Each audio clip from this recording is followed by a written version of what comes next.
Mad Dog backstage here at day 3 of Route 91 Harvest Festival. Route 91 Country Festival.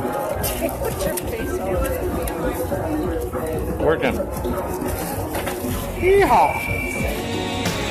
My sister and I have been going every single year. It's become our favorite tradition to do. Like, we planned back in April for this. We're here at honky tonk time. It's Sunday fun day. Yes, it is. My wife and I were celebrating our 18-year anniversary. Yeah, you get a hot dog or corn dog. We had good food. It was really fun. Everybody was having a good time. We had just gotten one of those really good, like, freshly made pretzels. Give me a hot dog. Come on, Jenny. We're going on break. We're going on lunch. We'll be here until 12 midnight. We got the man, Luke Combs, in the building. What's up? How we doing? Oh, man, how you doing? I'm good, man. Hanging in there. How's Vegas treating you so far? Oh, I hadn't been here too long, so good so far. So far. Beautiful Vegas night. Beautiful people, smiling, dancing. Sitting down with the band right now, Big and Rich. What's up, John Rich, Big Kenny. Tonight, 6:35, main stage here at Route 91 Harvest Festival. You better be here. Let's sing it together. Because the party is coming, baby. Sing God bless America. We stood up there on the stage at Route 91. The whole crowd singing God Bless America. With the phones up and the lights on. And, you saw one of the most powerful moments of American unity that you can possibly see. Sing it now, say it. God bless America, my home sweet home. And it was a phenomenal time. Smiling faces, everybody was singing the words.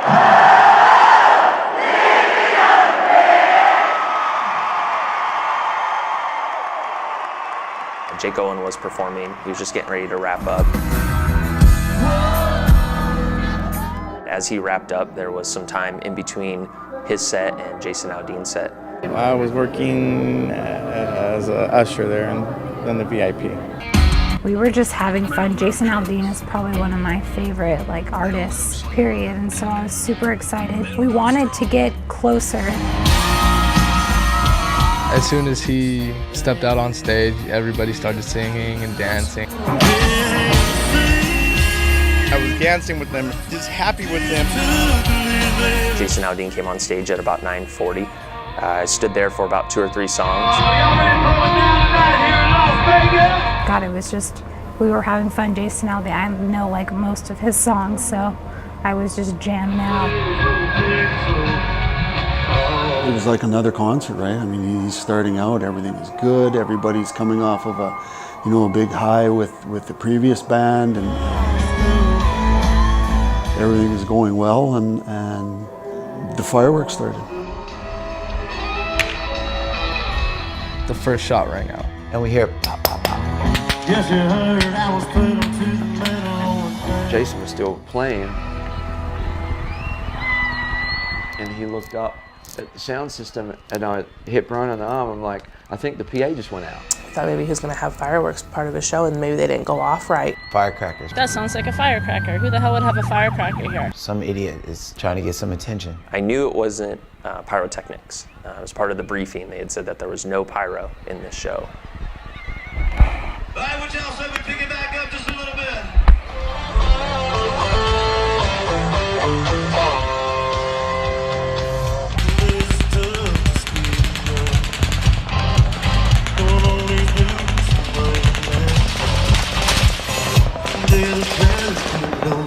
And then, Jason Aldean left the stage, and then it got quite hectic after that. He ran on stage. Then the screen went black, and everybody thought that it was technical difficulties on stage.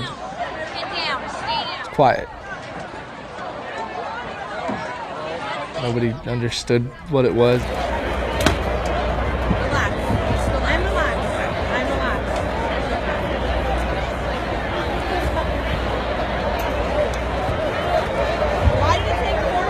We were all standing there, and all of a sudden we heard.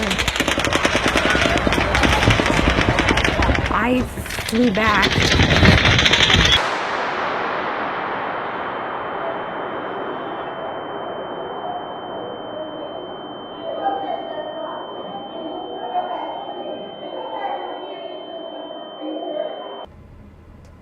and I was like twitching, and I was screaming in pain.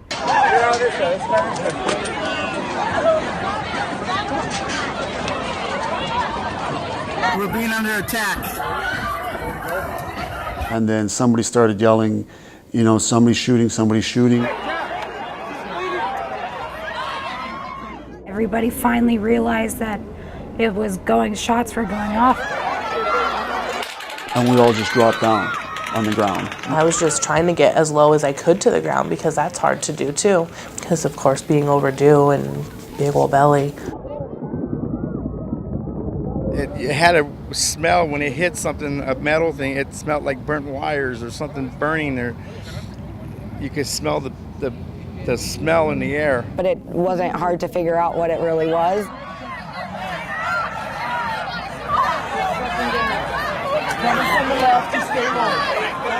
And then people all around us just started dropping to the ground.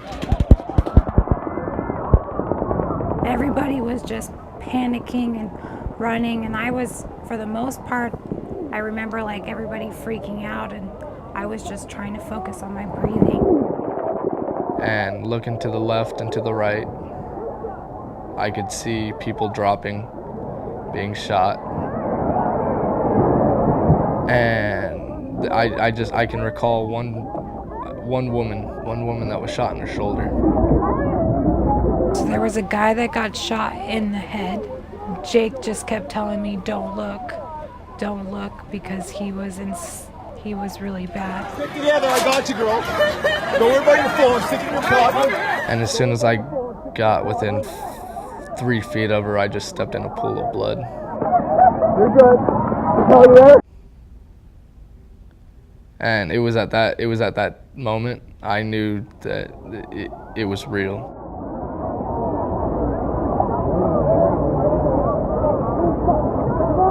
We started looking around. I saw some officers in that group. They went and put their hands on their weapons, getting ready to draw them. Hey, you guys, get down! Go that way! Get out of here, there's gunshots coming from over there, go that way! And then we heard that first long volley.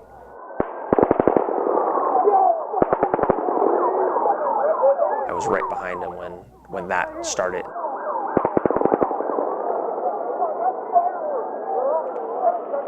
There's a short cinder block wall that divides the sidewalk from the street. And so I ducked, I got low at that point. He would empty his magazine and then he'd pause for a bit,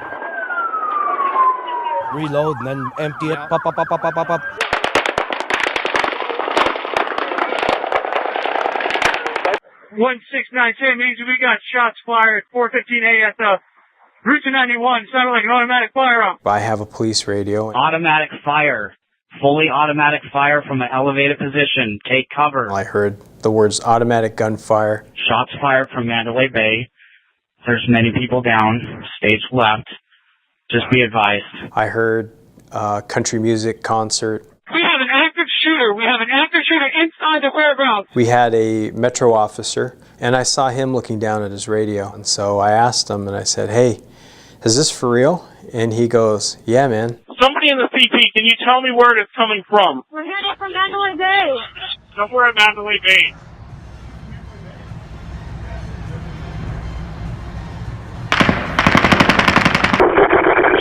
Call the police. Someone's firing a gun up here. Someone's firing a rifle on the 32nd floor down the hallway.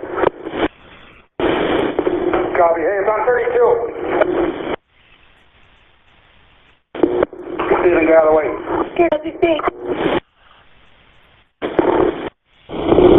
Steven, make sure you're out of the way.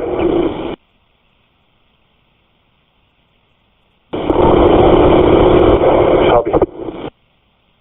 My sergeant sent me a text saying that there was an active shooter at the Mandalay Bay. Stay calm. Just relax. We're trying to get this set up. Okay, just stay calm. Then I remembered, well, Charlie, he's in that area. I wonder if he knows what's going on. We have multiple victims shot fired right at the medical tent. We got one shot in the head. It seemed like I blinked and just the whole tent was full of people, you know, bleeding, screaming, you know, help me, help me.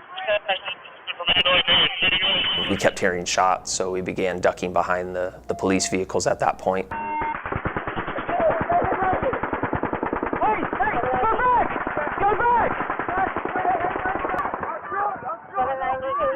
Get back! Get back!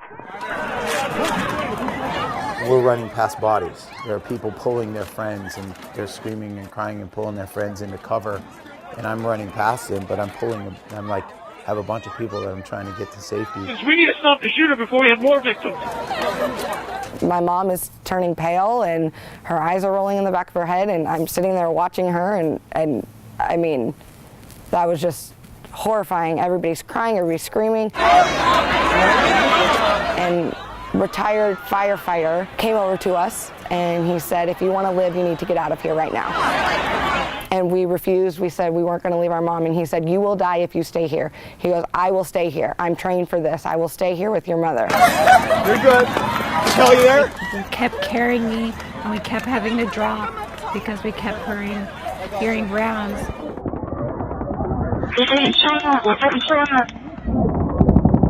I literally was working on my knees at that point, just kind of going from patient to patient. Bystanders were in such distraught, asking me what they could do. Seeing that, I kneeled down in the puddle of blood, and I took the shirt of one of her friends, and I pulled it tight around her arm just to stop the bleeding that was, it was gushing out. That whole moment's it's a blur.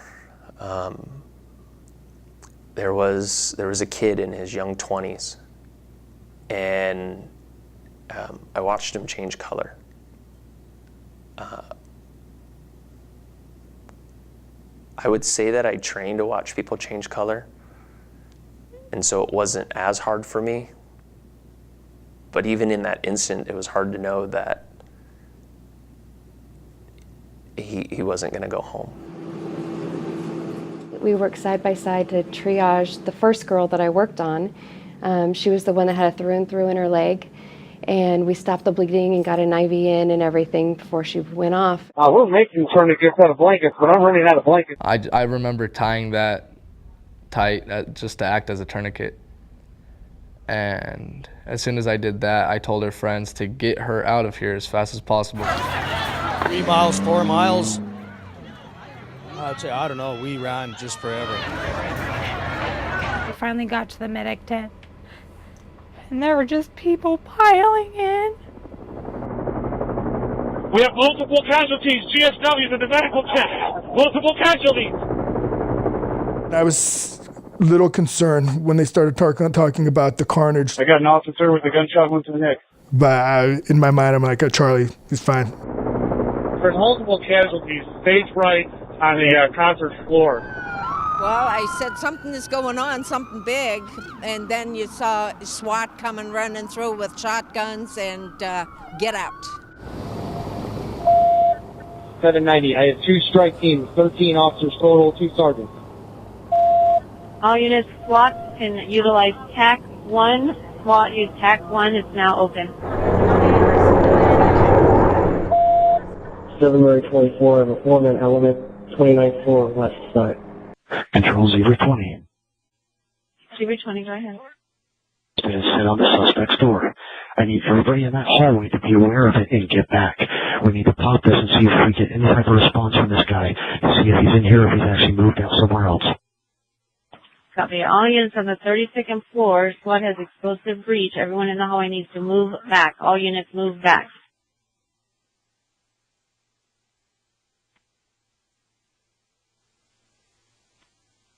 Breach, breach, breach.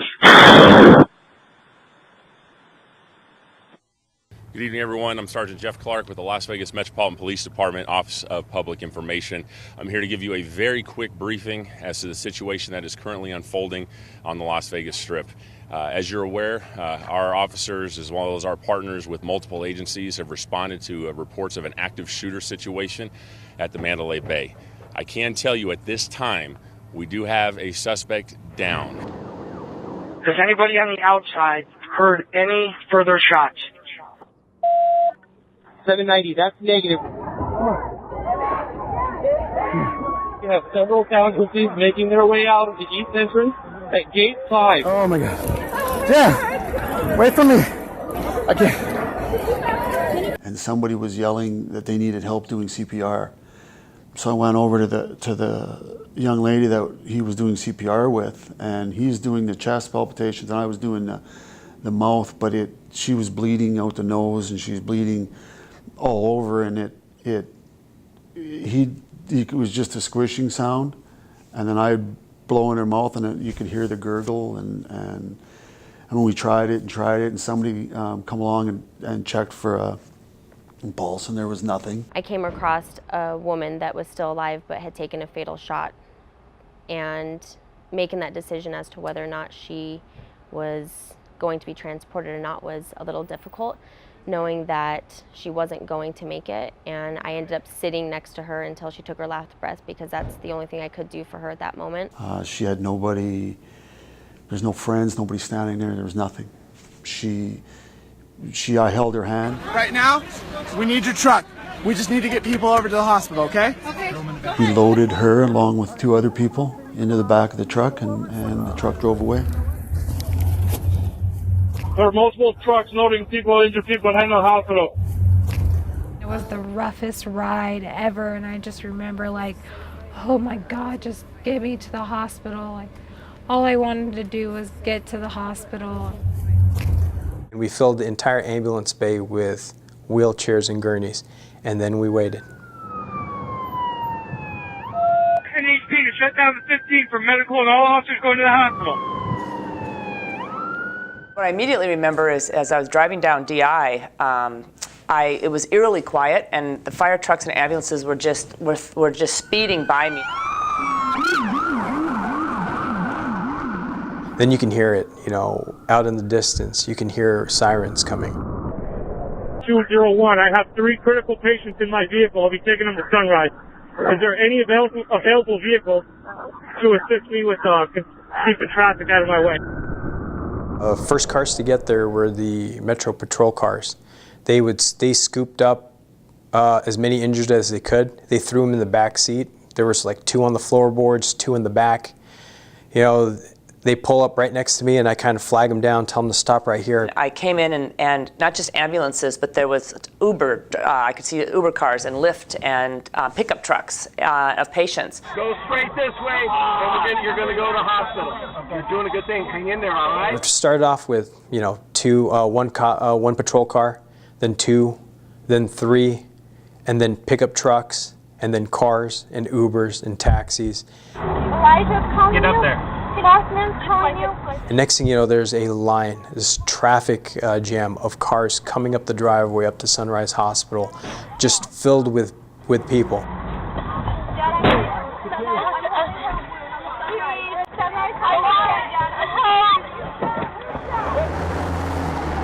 NHP to shut down the I-15 off-ramp to Tropicana. There was a moment when I said a silent prayer and just said, you know what? We can do this. So the people who are going to die within seconds or minutes, these are your red tag victims. And then there are the yellow tag victims, or the people who are they'll probably make it through these first few minutes, but they probably shouldn't sit more than an hour, otherwise they'll probably die too. And then there's the green tag victims. Those are the ones who are, the walking wounded. They have a graze wound to the leg, maybe a gunshot wound through the hand. They're not going to die from it within the next few hours. And black tags are people who are dead. I pushed a lot of bodies into the hallway, and that was something that I've never in my life would think I would have to do. And unfortunately, there was a good number of them that I pulled out of a car that night that were obviously dead. We broke rules, and we had the pharmacist go down to the pharmacy and grab every vial of those 2 drugs to put people to sleep and drugs to paralyze them. We got to the hospital. I just remember people just lined up on the walls. I mean, so many people in multiple rooms just packed in blood. I mean, the floors were just covered in blood. I was sitting there and I was having a lot of trouble breathing. So I told Elena, I said, I need you to call Jesse. I need you to call him and I want to talk to him and tell him I love him in case I die.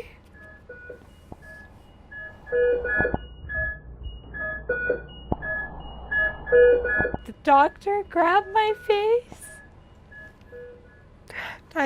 Dr. Johnson, and he said, you're gonna f***ing make it, and you're gonna f***ing be here, and you're gonna do this. And then I went under. She was one of our biggest saves, definitely. Officer Scott, ambulance going northbound. On the radio traffic, there began some chatter about off-duty police officer that was killed. And once again, I'm like, nah, Charlie, no way. So I called my boss, who was down at the command post, and I said, can you confirm for me the name? I said, I have a friend that was down there off-duty with his wife, and he goes by Charleston Hartfield. She goes, well, I haven't heard that name. And I'm like, okay, well, can you let me know as soon as you do? Right now, we believe it's 100 plus injured and 20 plus dead. Heavenly Father, please protect. Heavenly Father, please protect. You know, you hear the casualty numbers just go up and up and up, and I know that my mom was hit. I know she was laying there on the floor when I left her, and I don't know her condition. I don't know where she's at. I mean, that was just absolutely terrifying. Saw families in the hallways. They were just everywhere. I saw was concern, scared looks, not knowing.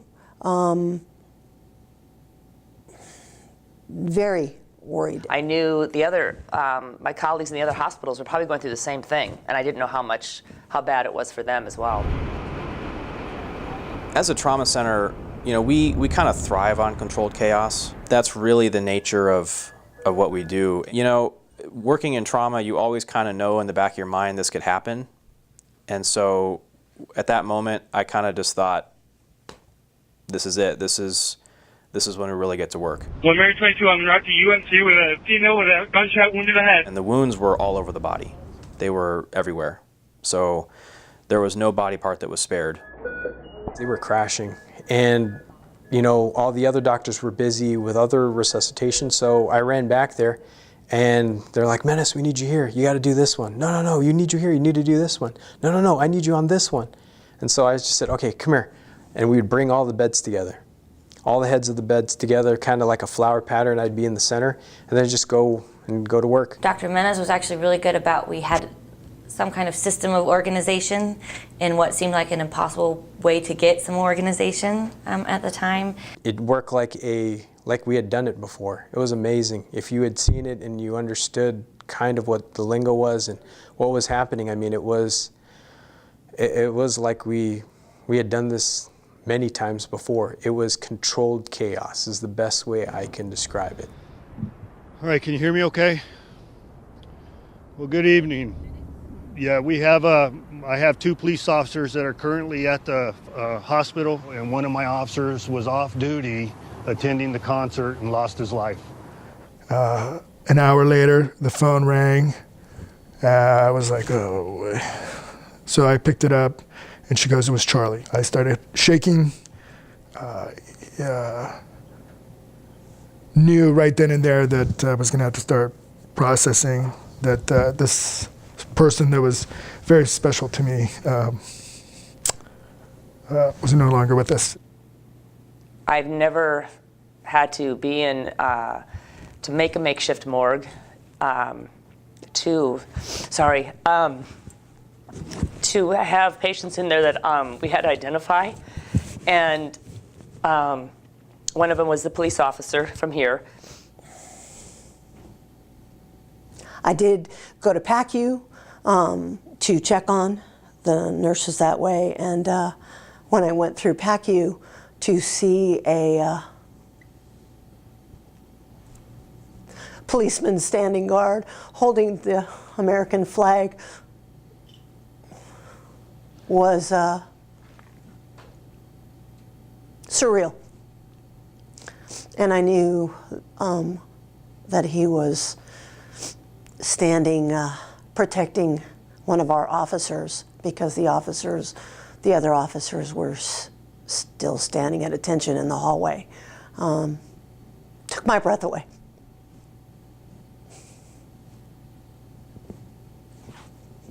Sorry.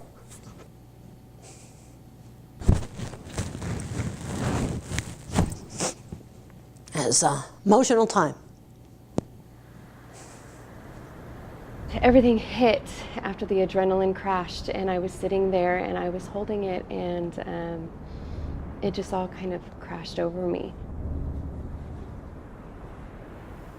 Yeah, it was not what I was expecting for day 3 of the concert. That was like escape death, man. Just, oh my God. Oh my God. This is escape death. Okay, if you need drinks, water, food, anything, let me know. I just... whatever you need. Can't even talk.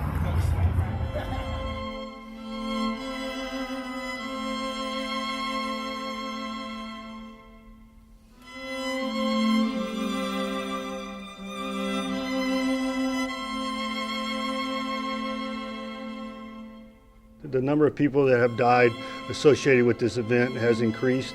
Right now we're using the number of 58.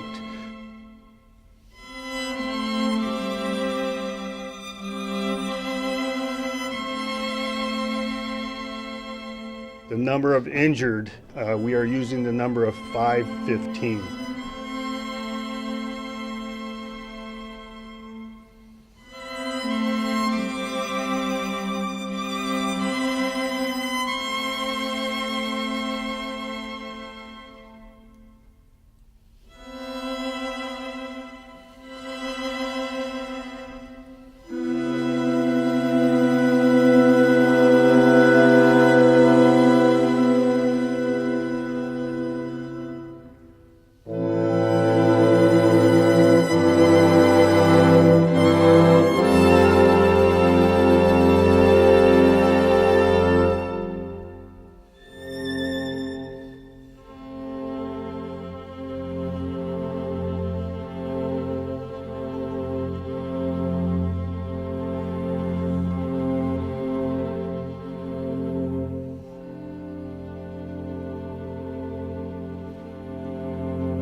I got my girlfriend. She's a crime scene investigator, so she got the call around 12:30 that night to go in and start processing that scene. And then when I was en route to the command post, I remember her calling me and her telling me, because her job, naturally, she's seen things that even I, as a police officer, with the time that I have on, can't even process. And when she told me how surreal the scene was and how many bodies there were and that there was still food cooking on the grills. When I got home, it never, back to the place, we all stayed up that whole day and just watched it over and over on TV and trying to make sense of it, trying to understand it. There's going to be literally a unique version of this for every single patron at the concert that dealt with this craziness. The day after the event, I didn't get home till about 8 o'clock the next morning. And we still weren't sure exactly what, or for me, I still didn't exactly fathom what had just happened. I got about 2 hours of sleep that morning. I woke up, did what every person does when they wake up, grabbed their phone, and I made the decision to go onto Facebook real quick.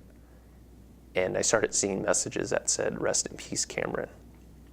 One of my friends was killed. And so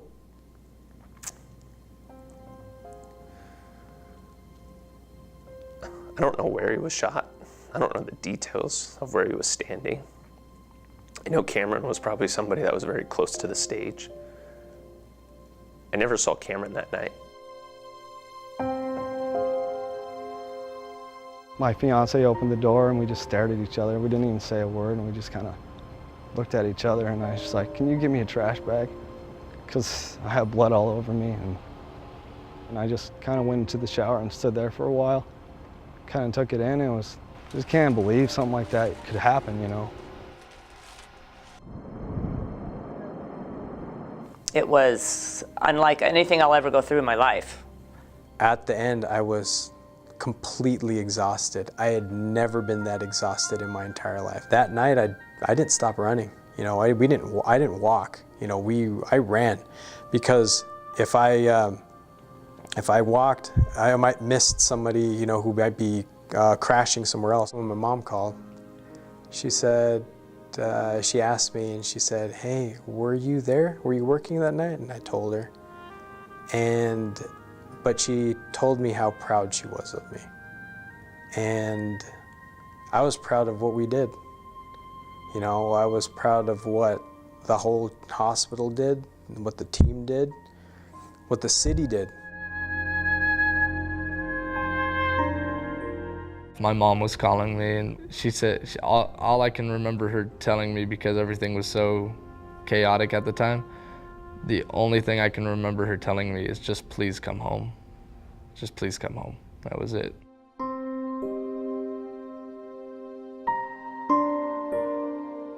I broke down when I got home. This was so real, and I just started crying, man. Nobody kind of even realized, I think, the severity of the situation, what had actually had happened, until we left that morning. We're thankful we were in the spot we were at. We said that 100 times.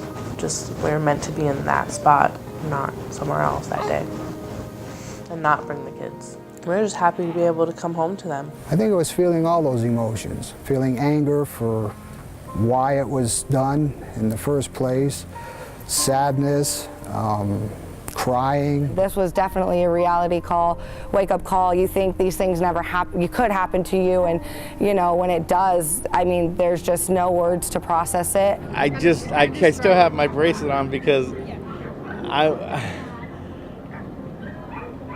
and I don't know, I have it on because it's just so I know it'll get better later. I want, you know, it's helping me out a little by little. It just, if I take it off, it's, how do you explain it? Yeah, I'm letting go right away. I don't want to let go. I want to feel better, but then if I take it off, it feels like I let go of a lot of people that I want to make sure everybody's out of the hospital. Everybody that was injured out of the hospital, okay. As soon as the last person's out of the hospital, I'll take the band off. I think what's been hardest for the staff is now that it'll never be over, but now that the patients are going home, they're being transported back to their cities, and the next day it was business as usual. And business as usual has a new look about it. Monday, October 2nd, it's a day that's forever changed my life.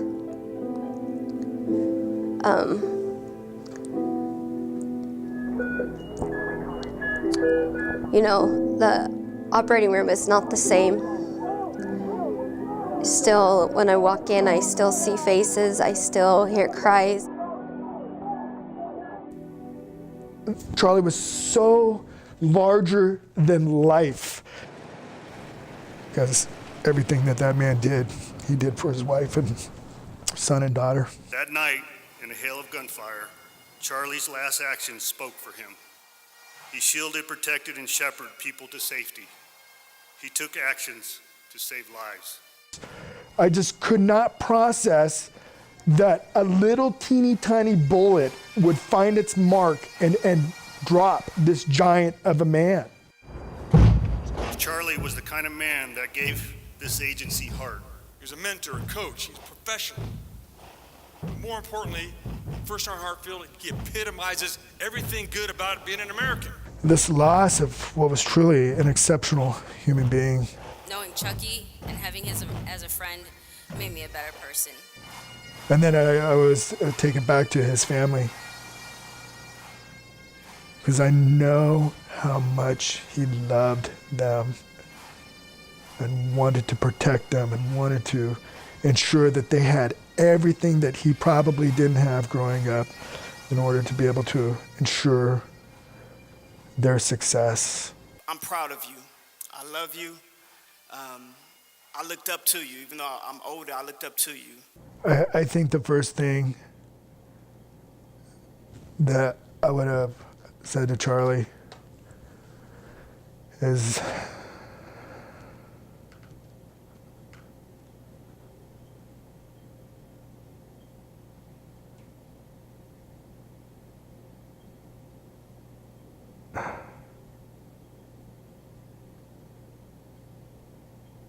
that if there was any way I could have taken his spot, I would have. I'll spend the rest of my life trying to do right by him and honor his name, his memory, and his legacy. One thing I do know, that something good is going to come up from this. One thing I do know is something good has already transpired from this.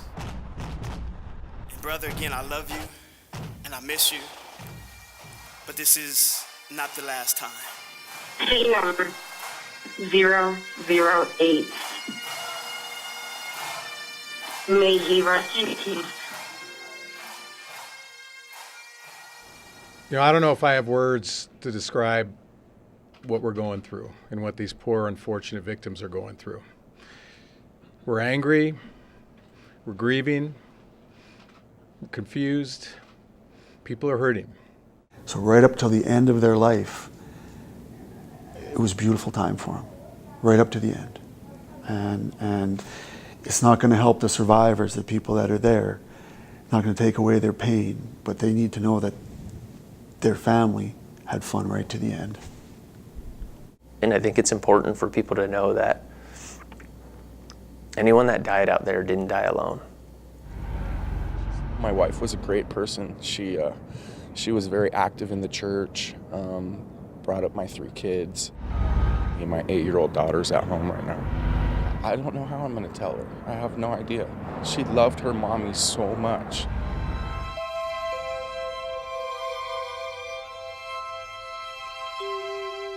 We struggle for the words to explain to our children how such evil can exist, how there can be such cruelty and such suffering. But we cannot be defined by the evil that threatens us or the violence that incites such terror.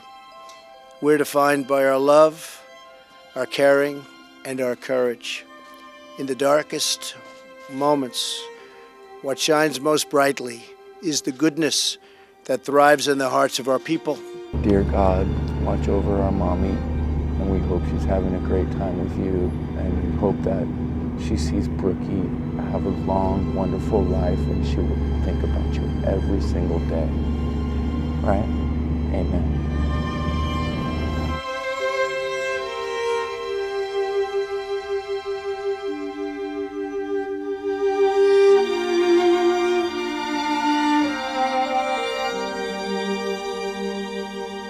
You know what? We're going to win this. We're going to win over anything. It doesn't matter what it is. We're going to win. We're strong. United, we're strong. We have hope. You know, that people won't always be, you know, all the hate and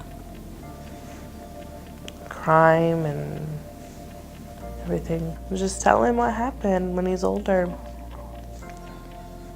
where we were and when he was born, the next, 24 hours or so later.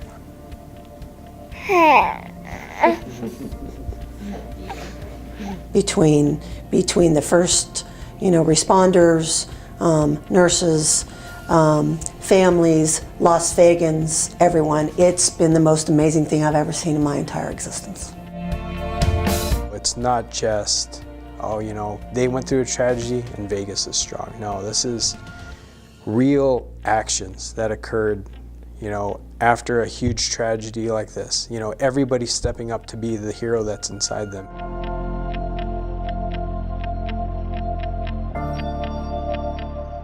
Hey, how are you? Good, how are you? I'm good. I don't even remember, what, did you carry me? There was so much going on. So, I went up to you after,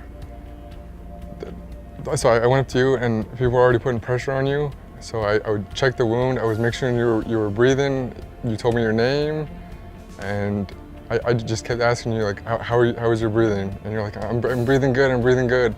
So we loaded you up into the ambulance and we went to the hospital. We carried you, I put you on the nurse's bed, and I was running in with them to the ER, explaining what was going on, giving a little quick scenario. So, and then I remember the last thing you said to me was, I can breathe better if you sit me up. So we sat you up, and then you went to the trauma bay. Thank you.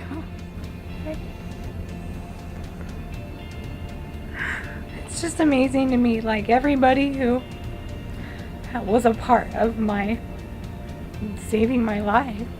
So, thank you. You're welcome. I'm glad you're okay. Yeah. Everybody came together that night. These man-made mass casualty incidents, they really are the absolute worst of humanity and what humanity has to offer, but they also bring out the best of humanity.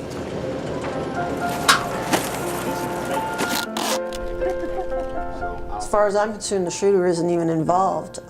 We just think about what we did and the families and the patients and everything else that was involved. It's not even a blink of an eye or a blink of a whatever. That's not part of it. We think about what was involved that night and who we took care of.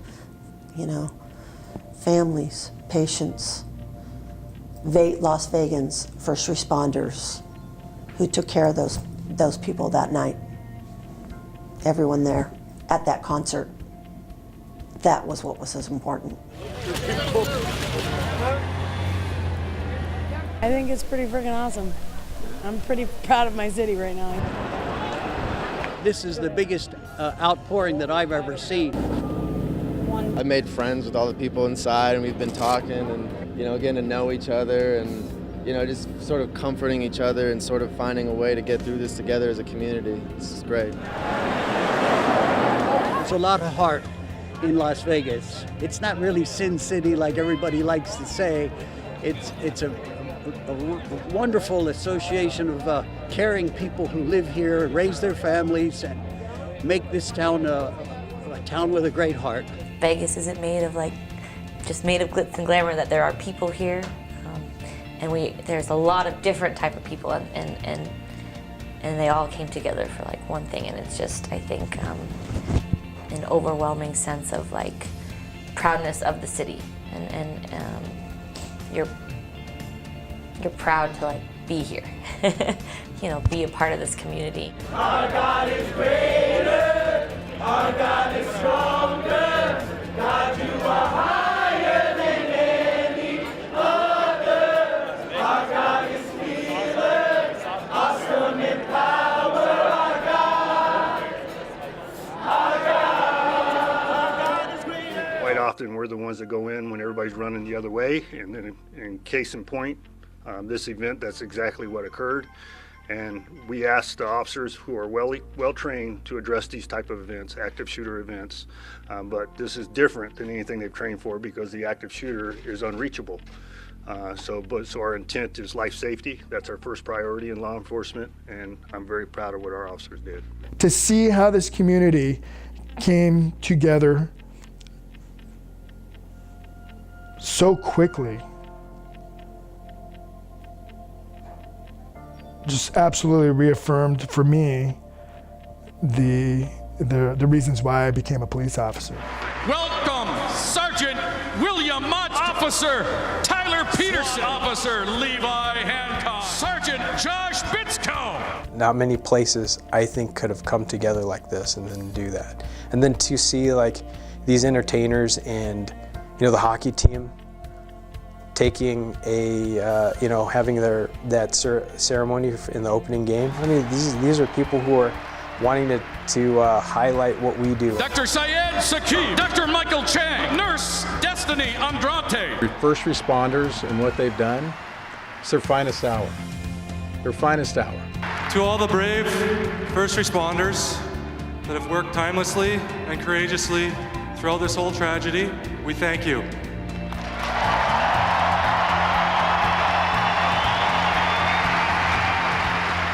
Las Vegas always steps up in time of need, and they're showing it once again.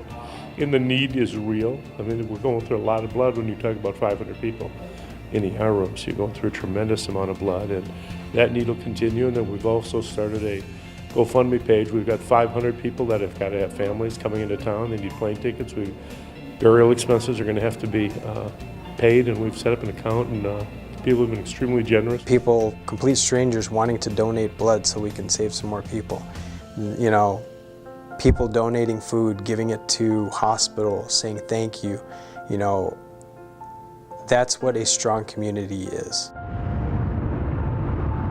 I'm so glad that Las Vegas came through and not only is being known Sin City, but we're a city of compassion. We're a city of love. We love Las Vegas, and by God, we're Vegas strong too. I mean, this is awesome. I'm very proud of the Las Vegans. Very proud.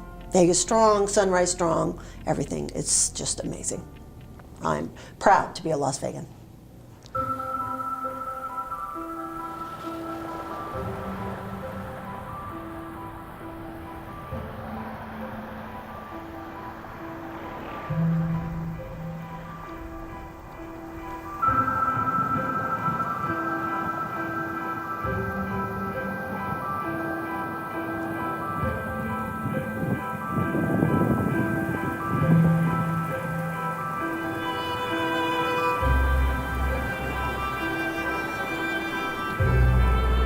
There are thousands of heroes that night, and no one could have saved all of these people by themselves, but as a community, we saved all of these people from this tragedy. It's difficult when people come up to me and hug me and say, "You're a hero," or "You call me a hero," because I don't know how to respond to that.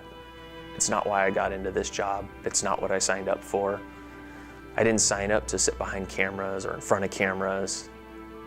I signed up to serve my community, to help my community. By no means do I feel like a hero. By no means do I feel like I should get some special treatment or be treated differently. I'm just human. No, no. The staff was heroes. The team, I could say the team's a hero. Yeah, that's fair. That's fair. Because none of us could have done it alone. The sheer amount of thank yous is a lot of good, and that in itself kind of, it means a lot. I heard there were patients that are victims that ran into bars and were protected, and those are heroes, because all those people in those restaurants or bars, they could have ran home, but they didn't. They stayed there to take care of all these strangers. You know what? Everybody pulls together. Whether you were the person that driving the truck that hauled people to the hospital, whether you're the person that helped out the bodies with the people, whether you were the person that, as you were leaving, you grabbed somebody and helped get them out of there. You were the two guys that helped my wife off the fence. You were strong then. We got through it. I'm just thankful that everybody of my crew got out you know, and I'm so proud of them, how brave they were, you know, going back in there every single time to just try and help one more person, you know, try and save one more life. Do you feel like a hero? No. I don't feel like a hero. Not a hero. I do what I do because I love what I do. A lot of people call you a hero. I know that. I love what I do. I'm not a hero. What are you? I'm Cynthia Stetham, RN.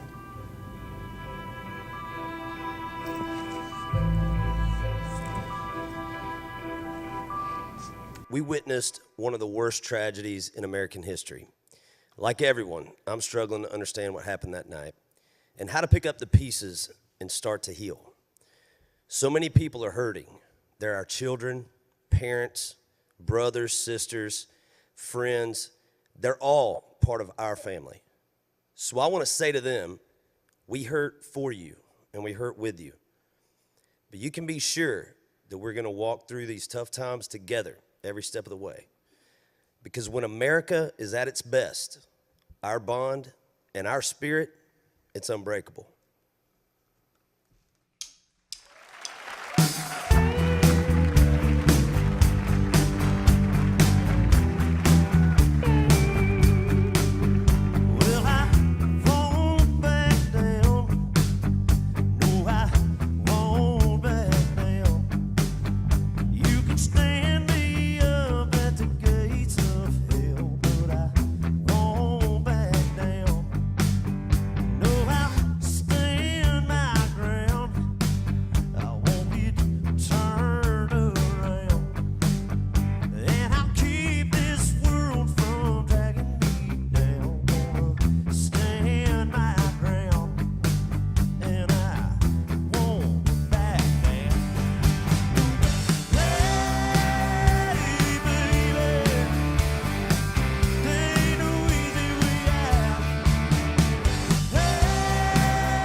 You can't let fear win.